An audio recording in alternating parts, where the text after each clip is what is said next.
Welcome to John Martin Talks, where we battle ignorance and apathy daily. The growing ignorance of just how special this experiment we call the United States of America is, and the apathy that we can't or won't do anything and everything to save her. Well, happy Monday to you, ladies and gentlemen. We got a great show for you today. We're going to start out with the big breaking news, Trump's tax returns. The New York Times has done an in-depth dive into stolen tax returns, and we'll talk about all of that in just a moment. And then, of course, we got a SCOTUS pick. No big surprise. It's Amy Coney Barret. And we're going to talk about how the Dems are already plotting, scheming, and taking action to delay and aggravate the Republicans for making that pick. And, of course, if we have time, we'll talk a little bit about Lindsey, the chairman of the Senate Judiciary Committee. He has come out and said that Ms. Barrett will be confirmed by October 22nd, which would be a little over a week before the election. But before we go any further, I got a couple of things I got to talk about. First, I promised you baby pictures. Yes, my youngest daughter had my youngest granddaughter. There is Armani, the newest addition to our family. I am happy to report that mother and baby are doing well. And if that picture there doesn't give you kind of a aw, then you don't have a heart. Man, I got to tell you, being a granddad is probably the best job in the whole world. I know some of you may not be in a hurry to get there because you got to have gray hairs along the way, but it's the best job in the whole world, man. And I can't wait to hear her call me what all the other grandbabies call me, Big Papa. But before we go any further, I also got to give credit to Big Daddy Unlimited, our sponsor. Yeah, we're live every day, Monday through Friday, in Big Daddy Unlimited Studios. Honored to be here. If you want to help us and help yourself and help the show, all you got to do is look at our sponsorship link. It's listed in the description of our show, no matter whether you're watching live right now. Good morning, howdy, how are you? Or if you're watching it taped or broadcast any other format, including our YouTube channel, spell it all the way out, John Martin Talks. We need more views there. But look at the description of our show, regardless of where or when you're watching the video.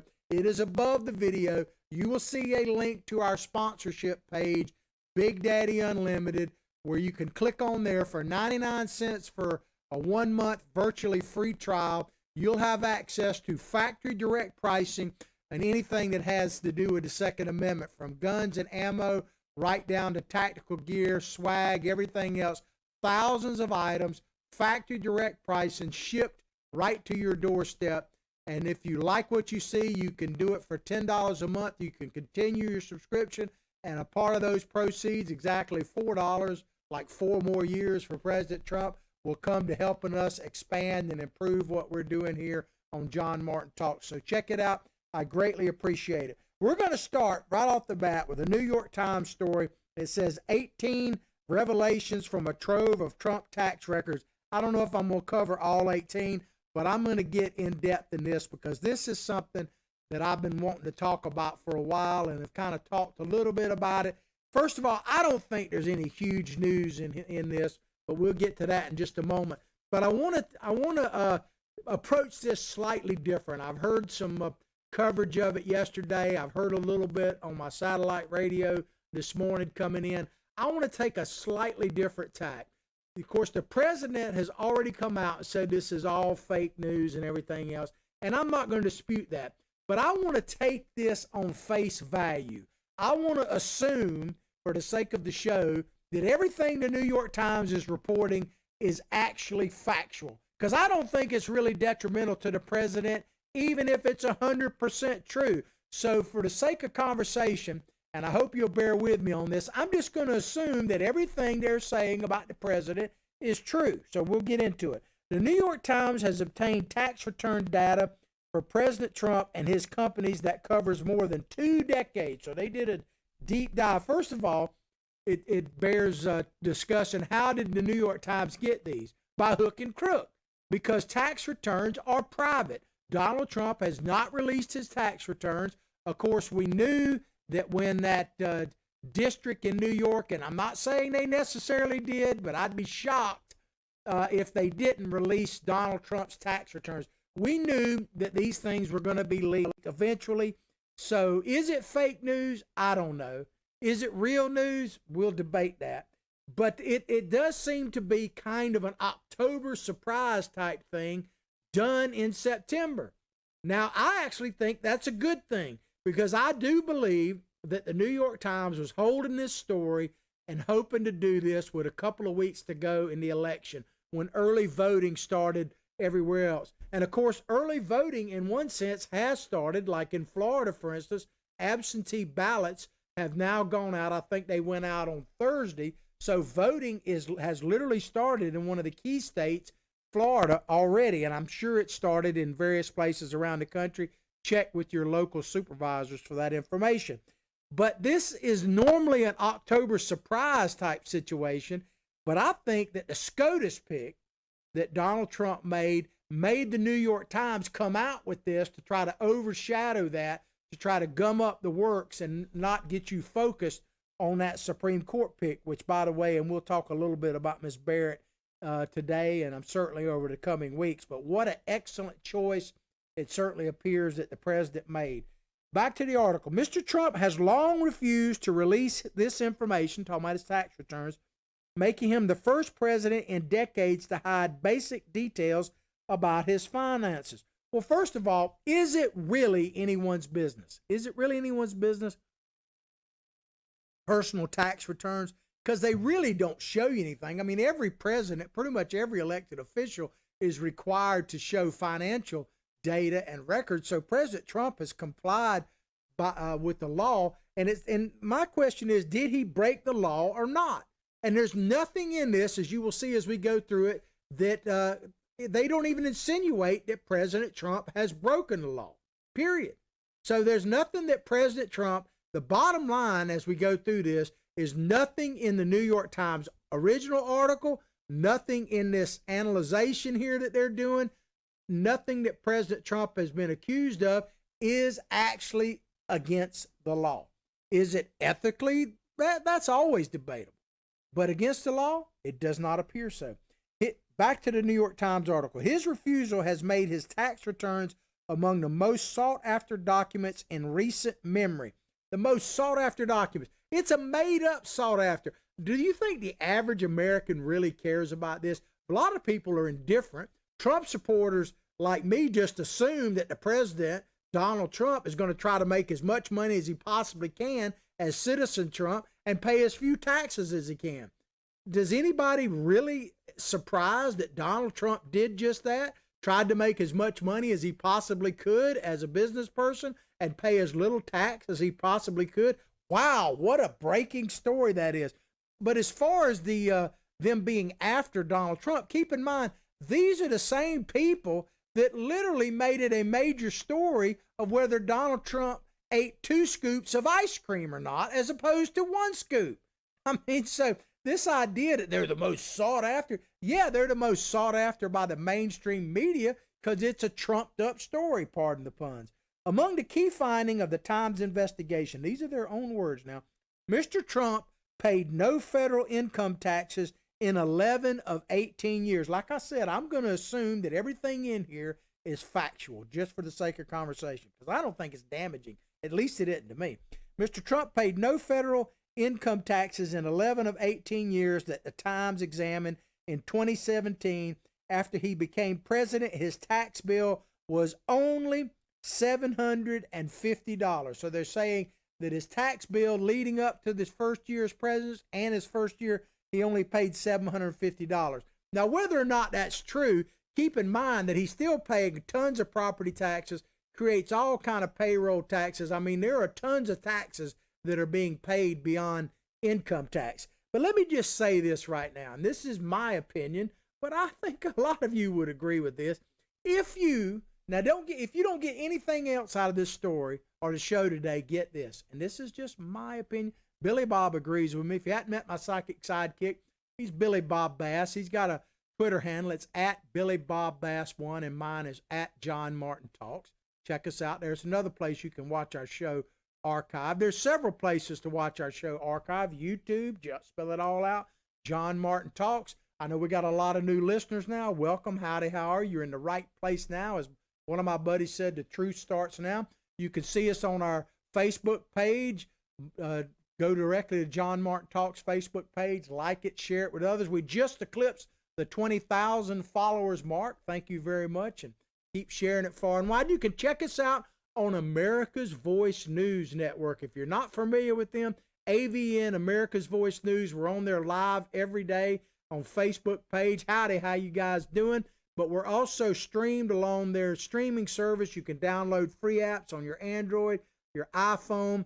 Go to Roku, Fire Stick, Apple TV, Channel 219, Dish Network, and the Pluto Network. So there are many, many ways to watch our show, and they're growing every day. That's why we need your help. Check out our sponsorship link, Big Daddy Unlimited, as I described earlier, because we use the proceeds to expand the reach of this show right now. But let me just say this. If you don't get anything else out of the show, get this. If you pay more than $1 than you owe the federal government in taxes, then you're a fool. Let me say that again. If you pay any amount of money, if you pay more taxes to the federal, and I would put state if you have it or local if you have it. We don't here in Florida have state income tax. We're lucky that way. But if you pay $1 more than you owe the federal government, then you are just a fool. I hate to tell you. A lot of people say, oh, I'm getting an income tax return. I'm getting like $200 back or $2,000 back. Do you realize what that really means? That means you gave the United States government a interest-free loan for that period of time. So your goal should be to pay as few taxes as possible. I mean, to me, anybody who pays more than they owe is a dadgum fool. And here's another thing that's kind of a bottom line on this. If you don't like, and we're going to get into details in just a moment, if you don't like what President Trump did with his taxes, there's no indication, as I said, they're not even accusing him of violating the law. Your problem isn't with Donald Trump. Your problem is with the tax code. Donald Trump just happens to be better at taking advantage of loopholes in the tax code than maybe the average billionaire. It talks about that in here as well. But if you don't like what Donald Trump did, then don't hate the man. Don't hate the player, as they say. Hate the game. Change the tax code. And I'm sure they will do that if Joe Biden gets in there. He'll raise your taxes, and we'll all be paying more than we should. That's the thing about the Democratic Party, man. They want to level the playing field, don't they? They want everybody to pay more taxes because that basically their mantra, and I hadn't said this in a while, but if I say it, it bears repeating as we wind down to election day here. The new mantra for the Democratic Party is America sucks. It's always sucked. It sucks for some more than any, and if you vote for Joe Biden and Kamala Harris, they're going to make sure it sucks for everybody equally. That is what the Democrats are promising. Back to the article. He has reduced, talking about President Trump, he has reduced his tax bill with questionable measures. I like how they throw that, questionable measures. Not illegal, but questionable.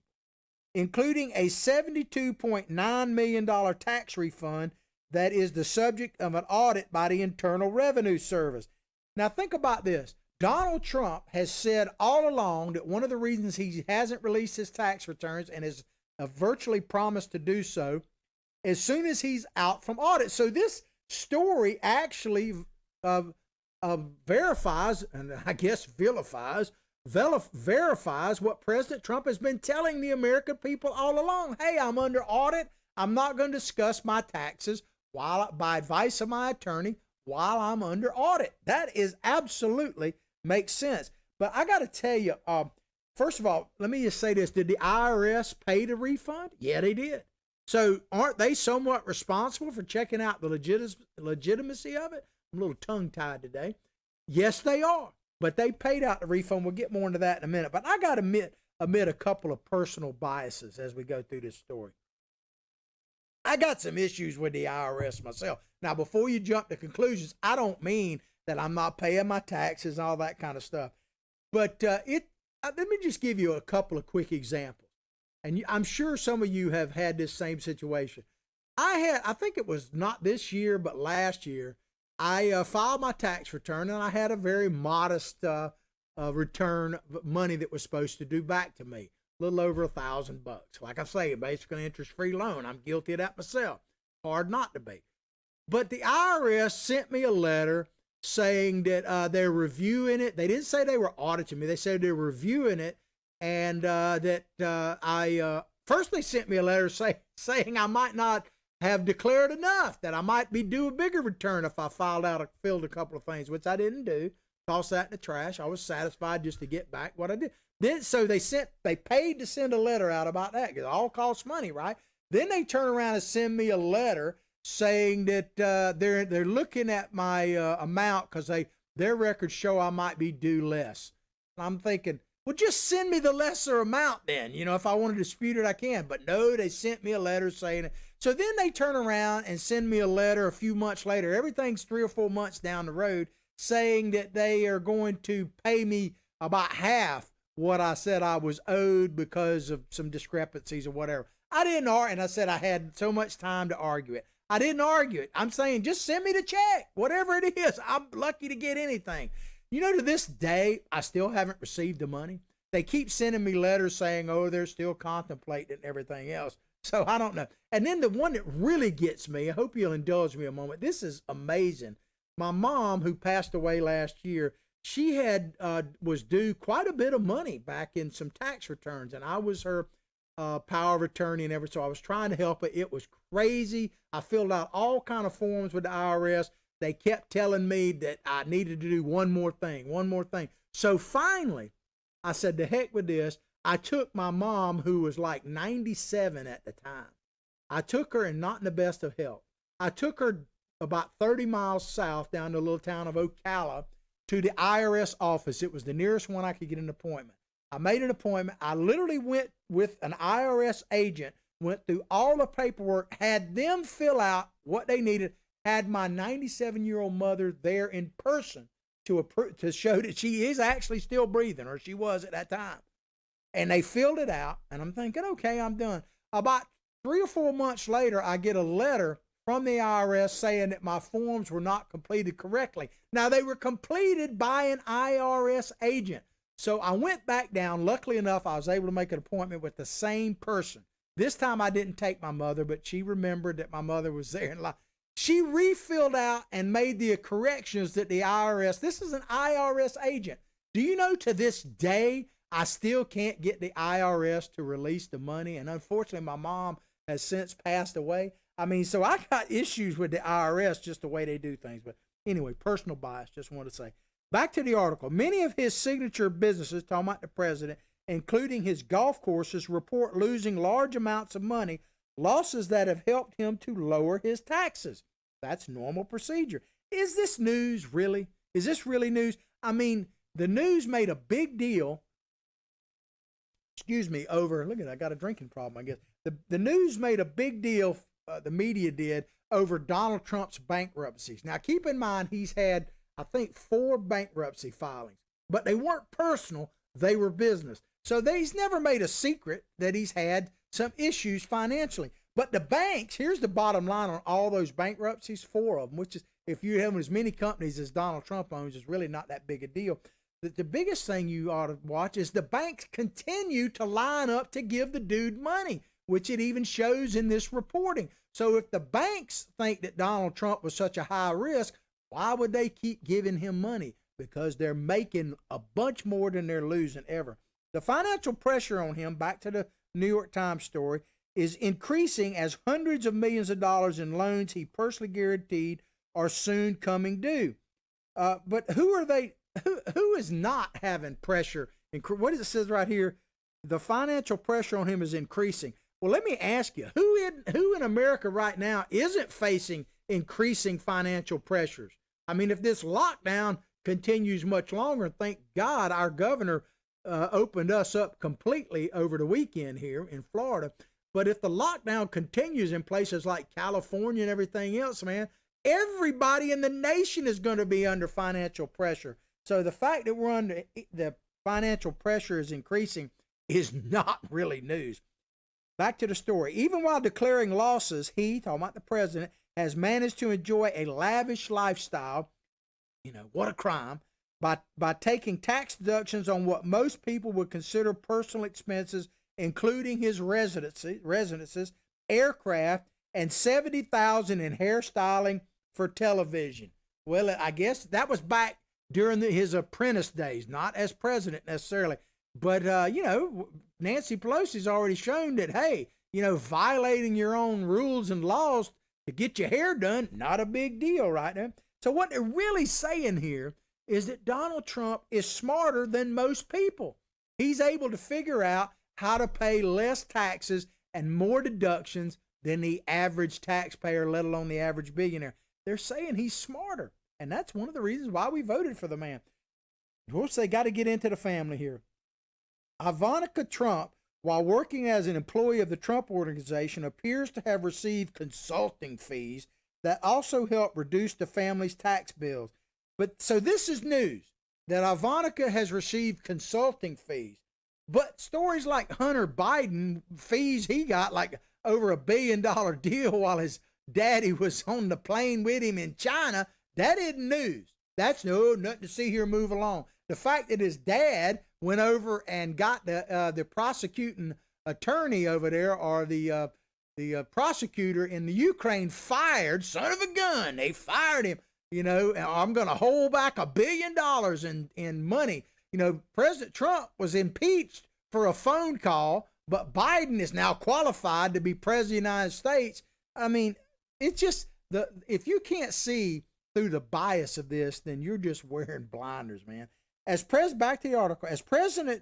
Talking about President Trump, he has received more money. Listen to this right here very carefully. As president, he has received more money from foreign sources and U.S. interest groups than previously known. Ooh, oh my God. He's, what about the Moscow project?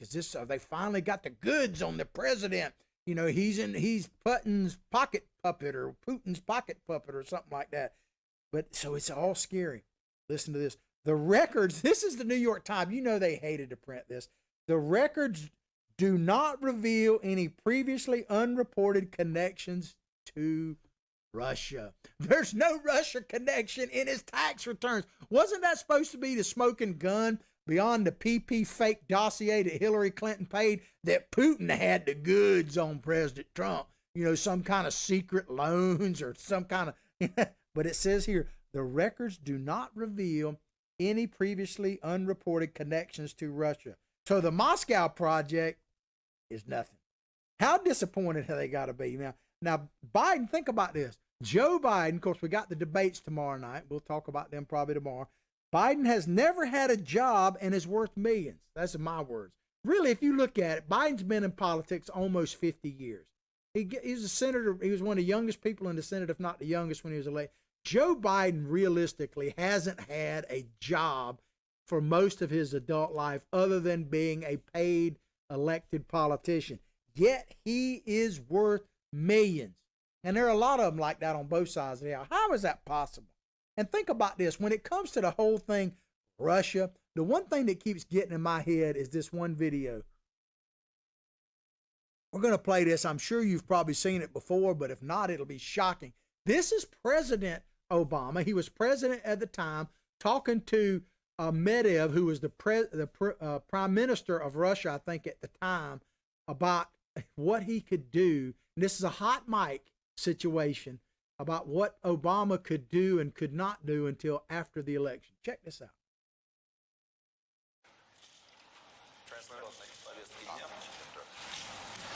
My last election. Yeah, and after my election, I have more flexibility. Yeah, I understand. I transmit this information to Vladimir and understand. So there you have it. Think about this. In that 1 minute video, there is more evidence of Russian collusion. I don't know if you could hear it correctly. Obama leaned in to Medvedev and said, just tell Vladimir that I can do more after the election. We don't even know what the more is. And Medvedev says, oh, I understand. I'll tell Vladimir about this. So in other words, there is more collusion right there between Obama and Putin than anything that President Trump is really accused of, let alone any evidence, after spending $50 million or more or less on the Mueller report, and now all of this to come out and say there's no evidence that Trump colluded with Russia. There's no evidence of financial ties with Russia. The one project that President Trump and then candidate Trump or then citizen Trump was trying to do in Russia got squelched. So it's just, I mean, the ludicrousy goes on and on, hypocrisy. But the media don't even report all this. We never have even had the question answered what Obama was talking. I don't know if he's ever been asked what he was talking about when he said, I can do more. More what? I don't think we've ever even had that question asked. It is important, back to the article, to remember that the returns are not an unvarnished look at Mr. Trump's business activity. Of course they're not. They're tax returns. I've been saying this for the last couple of years now. Of course, if I say it, it bears repeating, that tax returns don't tell you much of anything. And if the IRS, there's no criminal activity listed in here. And let me read a little more and we'll get to that. They are instead his own portrayal of his companies compiled for the IRS. Ladies and gentlemen, even if you hate Donald Trump, if you're honest, you should have to agree with this. If President Obama, who was controlling the IRS, who weaponized the IRS, this is proven without a shadow of a doubt, that he weaponized the IRS to attack conservative groups, Tea Party groups, and everything else. Remember, his IRS chief basically had to say, I take the fifth on that when asked about it. So Obama was in control of the IRS. He has hated Trump for a long time based on the birther issue, right? Even before President Trump even announced he was running for president, Obama hated Trump, mocked him at the White House Correspondents' Dinner, which some people say is what led President Trump to actually run. Another story. But do you think for a second, for a moment, that if there were any criminal stuff, which this shows there isn't, in those IRS returns, they would have been leaked and used against Donald Trump, the citizen, let alone candidate and President Donald Trump, a long time ago? So that alone shows you that this has much to do about nothing. Because when Obama had control of the IRS, he would have absolutely used it against Trump if he could have. But on with the Time story. Below is a deeper look at the takeaways. The main article, based on investigation, contains much more information, as does a timeline of the president's finances. This writer, Dean Baquet, the executive editor, has written a note explaining why the Times is publishing these findings. Explaining why. You really need an explanation of why the New York Times is doing something they think is detrimental to Donald Trump. Really? Here's what their first conclusion. The president's tax avoidance. Before I go any further, let me just say that as we get into this, and I think you'll agree with me, the one thing President Trump should do after he's out of the office of presidency, whether hopefully not this year, but 4 years from now, is to actually write a book on how to avoid paying taxes, man. You know, I'd buy the thing. Mr. Trump has paid, this is what the New York Times, Mr. Trump has paid no federal income taxes for much of the past 2 decades. To me, that's a reason to vote for the dude, man. I got to say this again. A personal bias, man. I was thinking about this on the way in this morning as I was driving through Alachua County. I go one side or the other to get to where the BDU studios is. Check out our sponsorship link in the description of our show, Big Daddy Unlimited. But my personal bias, man, we're in Alachua County. I don't talk about the local issues much, but I got to kind of explain why about taxes. We live in the highest tax county in the state of Florida. Yes, it's true. The highest property tax county in the state of Florida. We have some of the highest fees on anything you can imagine. We have the highest gas tax. Now, some people have the same amount, but it's the highest allowed by law gas tax in the state of Florida. Yet in Alachua County, with the highest property taxes, the highest fees and rules and regulations, the highest gas taxes, we are literally, especially like where I live, they literally are closing roads, tearing them up and closing them because they don't have enough money to pave the roads. I mean, that's one thing about it. When you look at the infrastructure of this country, because to me, government, I hadn't said this in a while, but of course, I guess I need to say it because this is because I used to be mayor of my hometown and I've run for other political office and had some success and some not so successful, but I've been involved in politics a long time. Here's my basic philosophy about politics, and this really goes all the way to the White House, really, but certainly legislative bodies.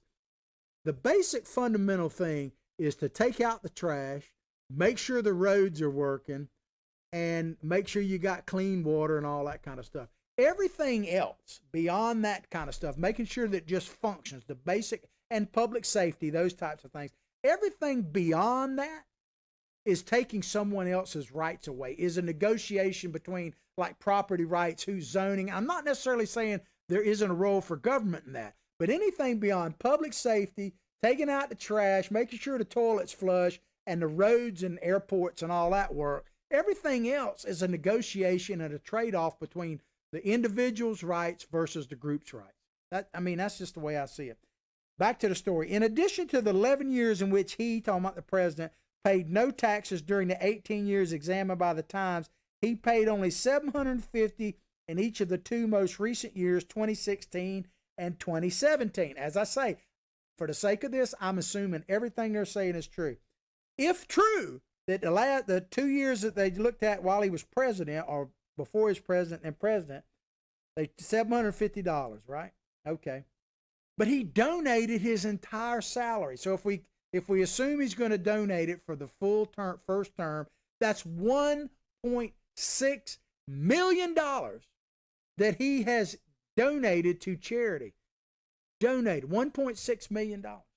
So, the fact that he only paid $750 in taxes, but he donated his entire salary, I don't know, you be this whole thing is. In 2017, the average federal income rate for the highest earning 0.001% of tax filers, that is, the most affluent 1/100,000 is what Donald Trump, I guess, is, slice of the population. So what they paid was 24.1% according to the IRS. I'm not going to dispute that figure.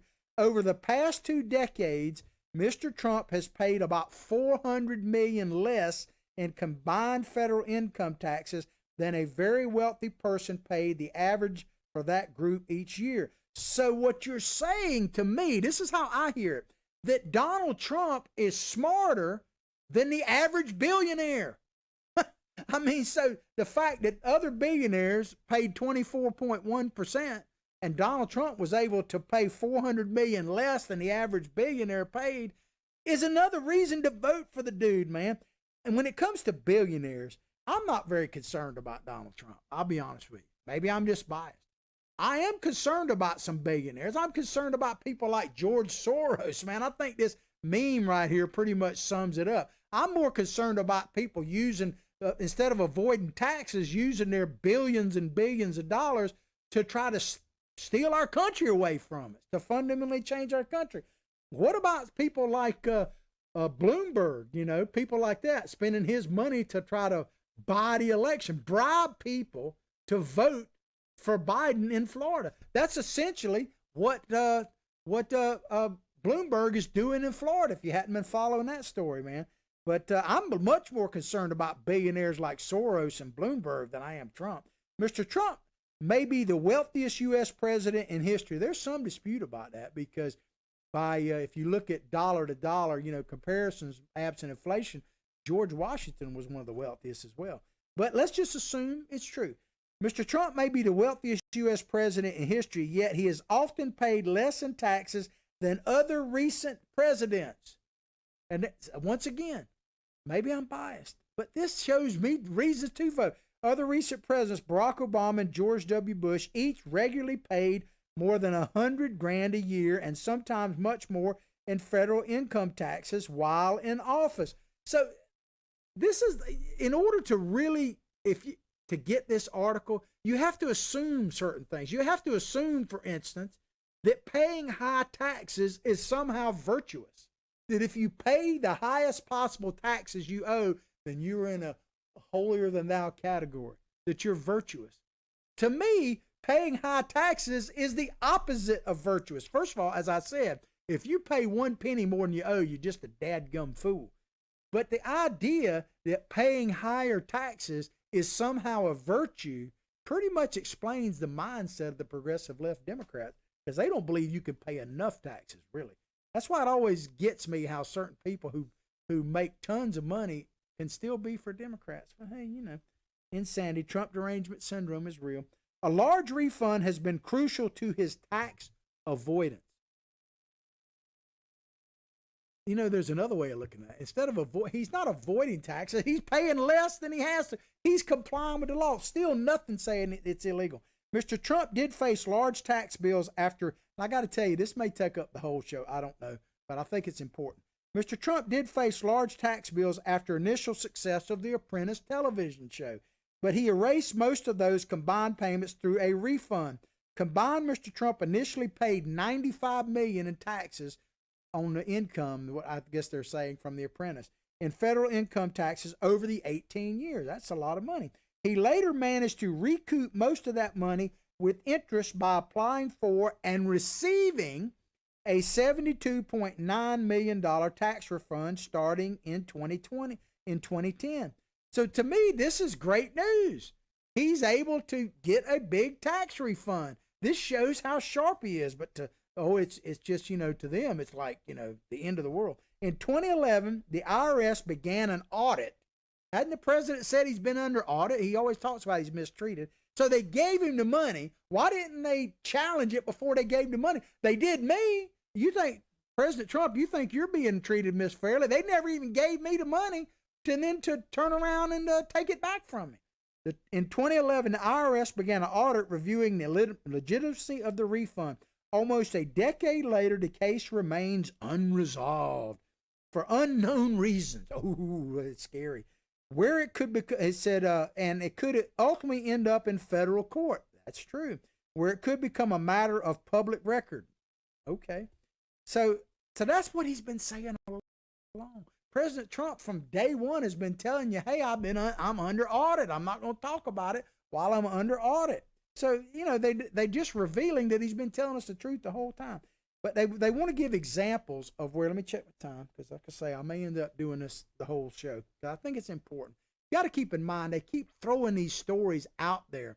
Think about it. Just in the last month, President Trump has been hit with a bunch of unverified, bogus stories. One was about that he called military vets losers and people who died, and it's been pretty much debunked.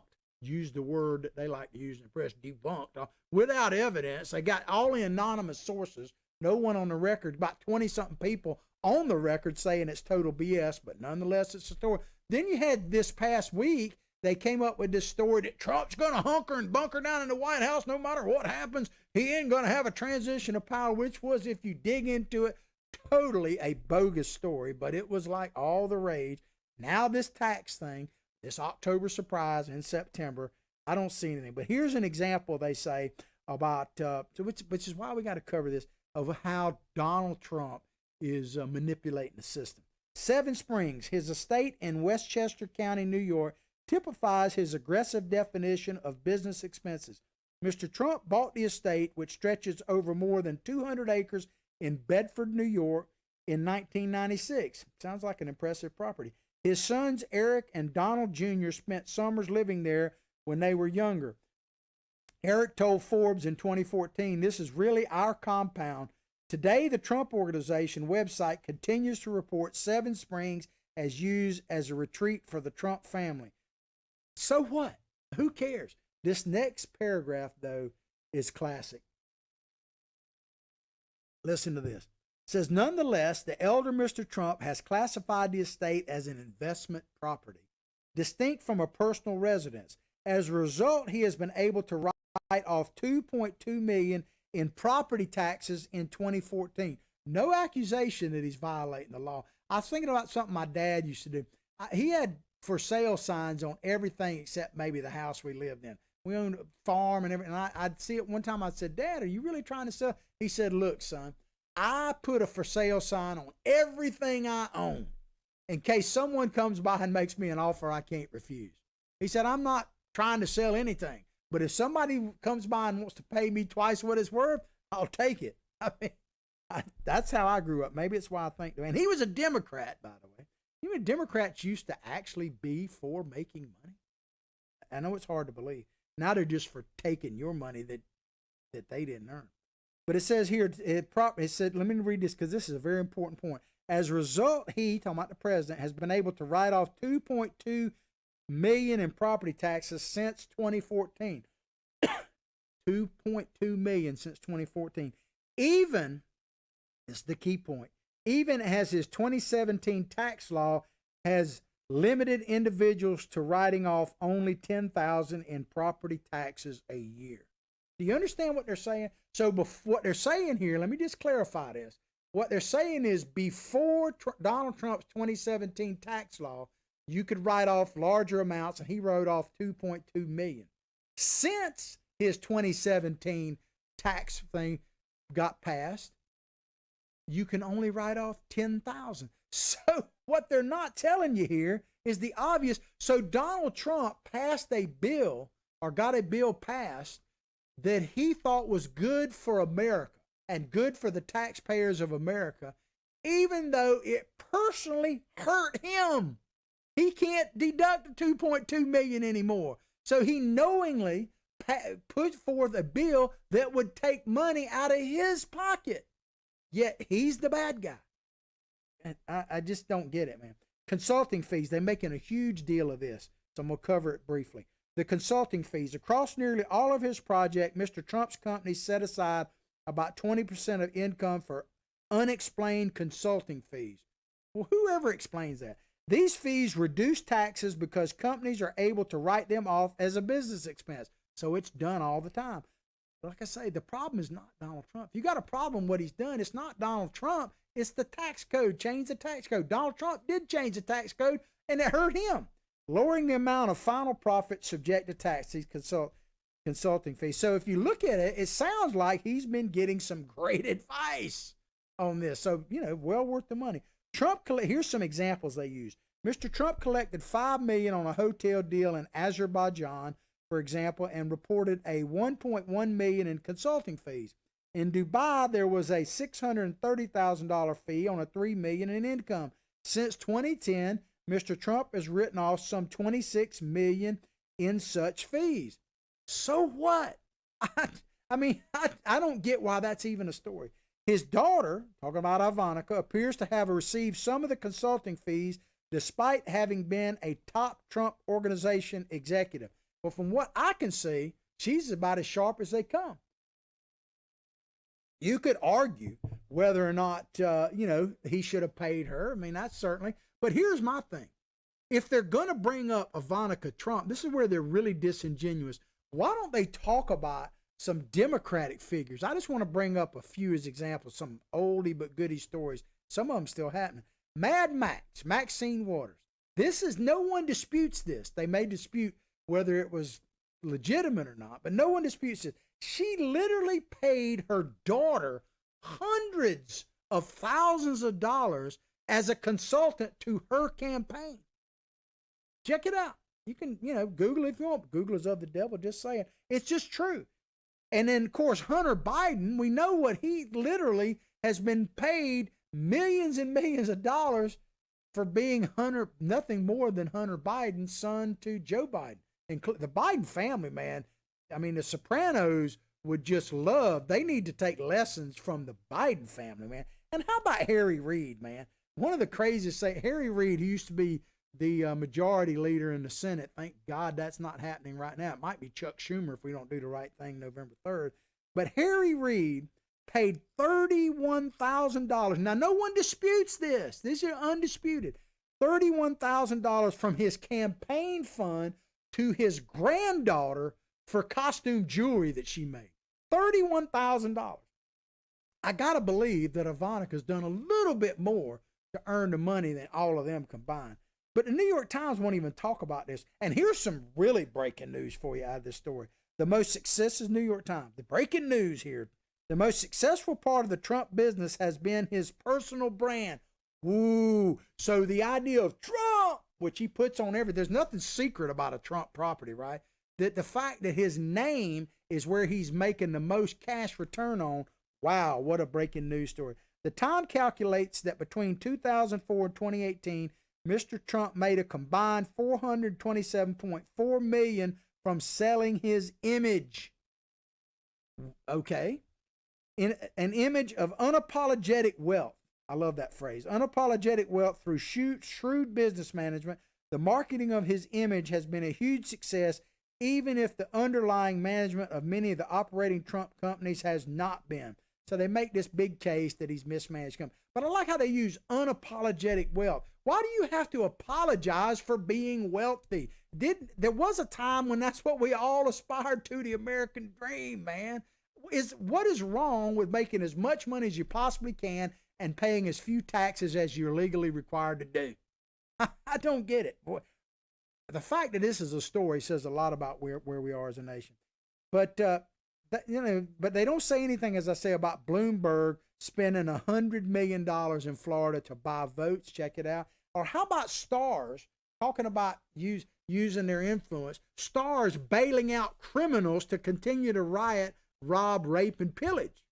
Yes, the movie stars are doing that, as well as, guess who? Kamala Harris and the Biden campaign. They've actually been bailing out people that were arrested for rioting and looting. They've been using their influence and their money to bail them out.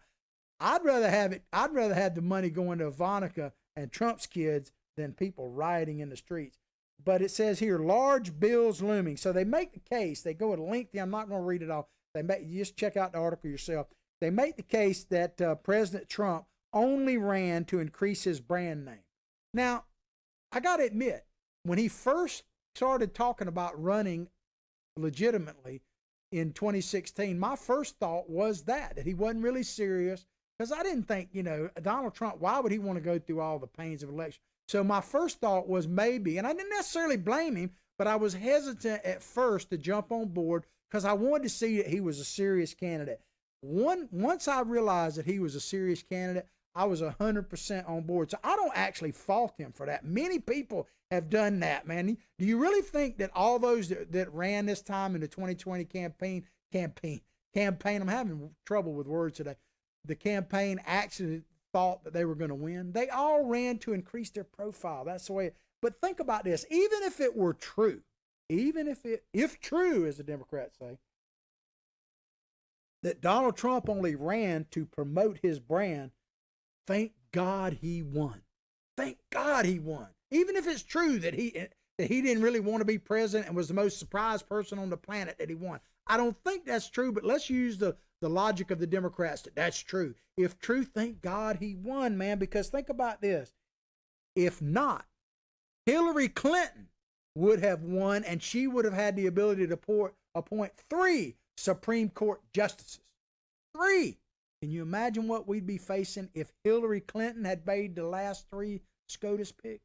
Thank God he won. And thank God we got to get him over the hump in 2020, because otherwise you're going to have Joe Biden and Kamala Harris and Bernie Sanders and Ocasio-Cortez, Ilhan Omar, the list goes on and on and on, running the dadgum show. So anyway, I hope you enjoyed the show. I ran over time. Let me just say thank you for watching. Pray for the country. I'll pray for you. And above all else, let's pray for this great nation. And I will say, as I say each and every day, from my heart, from my family to yours, have a blessed day.